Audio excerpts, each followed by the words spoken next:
datangi rumah pacar di Bandung, gadis ini bingung ada pesta. Syok berat lihat sosok pengganti pria. Gadis ini rela naik motor dari Purwakarta ke Bandung untuk menemui pacarnya.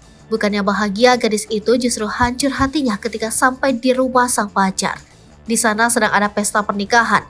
Ternyata pacarnya diam-diam naik pelaminan dengan wanita lain. Seperti apa kisah lengkapnya? Hancur hati gadis ini mengetahui apa yang diperbuat pacarnya. Menjalin hubungan dengan tulus, ternyata ia selama ini dibohongi oleh orang yang ia sayangi. Sang pacar diam-diam malah menikah dengan wanita lain. Kisah ini dibagikan oleh wanita bernama Priscilla. Di dalam video yang diunggah, Priscilla mengawali video dengan memperlihatkan dirinya sedang dalam perjalanan mengendarai sepeda motor.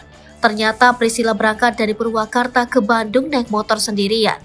Tiba di Bandung untuk menyusul sang kekasih, Priscilla mendapatkan kejutan yang menyakitkan hati. Ia tak menyangka, sang kekasih diam-diam menikahi wanita lain.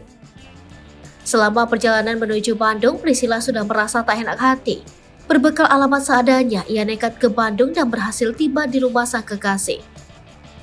Hancur hati Priscilla melihat foto sang kekasih dibingkai bersama wanita lain. Ia melihat pria yang disayanginya bersanding di pelaminan dengan wanita lain. Berlagak sebagai tamu undangan, Priscilla jalan ke pelaminan untuk memberikan ucapan selamat dan menjabat tangan kedua mempelai. Tahu Priscilla datang, sang kekasih enggan menatap wajahnya. Priscilla juga menunjukkan isi percakapan dengan sang kekasih sebelum menikahi wanita lain. Priscilla juga menemukan undangan pernikahan sang pacar pun mulai curiga. Kendati demikian, sang kekasih justru menyangkal kalau ia akan menikah. Padahal sejumlah bukti sudah didapat termasuk undangan dan seserahan. Priscilla sendiri tidak mempermasalahkan sang kekasih menikah dengan siapa. Ia hanya kecewa karena ternyata selama ini dibohongi. Priscilla dibuat semakin geram setelah mendapat chat dari sang mantan kekasih yang meninggalkannya.